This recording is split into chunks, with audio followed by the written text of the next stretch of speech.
ari karon dinhi sa Bayabas National High School. Now dinhi guys si Congressman Lordan Swan nagtukod siya og usa ka project no. Diri sa Bayabas National High School.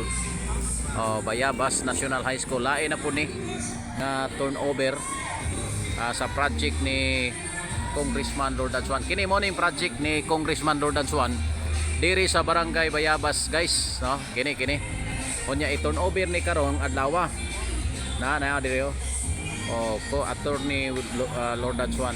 So i-turnover ni nga project karong adlaw ani sa barangay Bayabas. Unya ang kanindot ri guys kay imbis kini mga butangan nagbulak mga gulay na mga gulay. Unya ila mga talong din guys daghang kay mga talong mga bunga la nindot yung bunga sa talong napuslan nga pun guys dagko kay bunga sa talong mo ni siya. So diha guys makita na to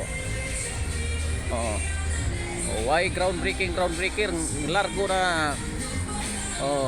na guys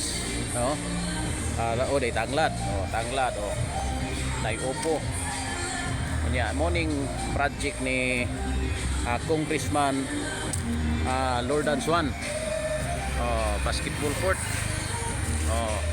duag na dako na siya guys pang class gyud pila kay katida ani karon ato ni mabaw-an og mosulti na si Congressman Lordan Swan. So dako ni nga project ni Congressman Lordan Swan diri sa barangay Bayabas. So atong pabuton karon taud-taud wa pa man hinuon magpormal ang wa pa siya moabot karong hapuna. Pero lauman nato nga karon taud-taud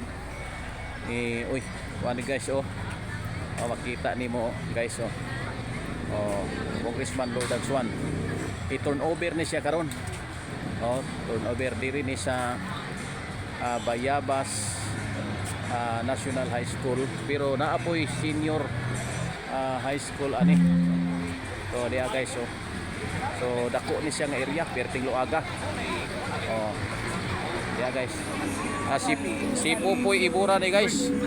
Pupoy Iburan mo ni gwapo sa K5 manager Jonas. Nya duha ka buki stasyon ni manager Jonas.